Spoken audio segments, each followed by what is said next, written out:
ఈ స్పోర్ట్స్ ను ప్రమోట్ చేస్తూ మనీ గేమింగ్ రిస్కులకు కళ్లెం వేసే కీలకమైన ఆన్లైన్ గేమింగ్ బిల్లు అధికారికంగా చట్టంగా మారిన సంగతి తెలిసిందే. కేంద్ర ఎలక్ట్రానిక్స్ ఐటీ మంత్రి అశ్విని వైష్ణవ్ పార్లమెంటులో ప్రవేశపెట్టిన promotion and regularization of online gaming bill 2025ను లోక్సభ ఈ నెల 20వ తారీఖున ఆమోదించగా 21న రాజ్యసభ ఆమోదం పొందింది. ఉభయ సభల్లోనూ ఆమోదం పొందిన ఈ బిల్లుకు రాష్ట్రపతి ద్రౌపది ముర్ము ఆమోద ముద్ర వేశారు.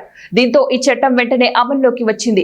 ఆన్లైన్ గేమింగ్ బిల్లును ఆమోదించిన తర్వాతే పలు ఆన్లైన్ గేమింగ్ ప్లాట్ఫారంలు మూతపడ్డాయి. డ్రీమ్11, మై11 సర్కిల్, విన్సో, జూపే, నజరా టెక్నాలజీస్ మద్దతు గల పోకర్ బాజీ వంటి online gaming promotion and regularisation bill 2025 అన్ని రకాల ఆన్లైన్ మనీ గేమ్లపై పూర్తి నిషేధాన్ని విధించింది. అదే సమయంలో ఈ స్పోర్ట్స్ ఆన్లైన్ సోషల్ గేమ్లను ప్రోత్సహిస్తోంది. ప్లే గేమ్స్ 24/7 ప్రైవేట్ లిమిటెడ్ యాజమాన్యంలో నిర్వహించబడుతున్న ఆన్లైన్ ఫ్యాంటసీ గేమ్ మై11 సర్కిల్ సోషల్ మీడియా పోస్ట్ లో నిజమైన డబ్బుతో కూడిన అన్ని గేమింగ్ సేవలను నిలిపివేస్తున్నట్లు తెలిపింది. భారత క్రికెటర్లు ఎంఎస్ ధోని, రోహిత్ శర్మ, బాలీవుడ్ నటుడు కార్తిక్ ఆర్యన్ వంటి బ్రాండ్ అంబాసిడర్లుగా ఉన్న ప్రముఖ ఫ్యాంటసీ స్పోర్ట్స్ ప్లాట్ఫామ్ డ్రీమ్11 కూడా తన దుకాణాన్ని మూసేసింది.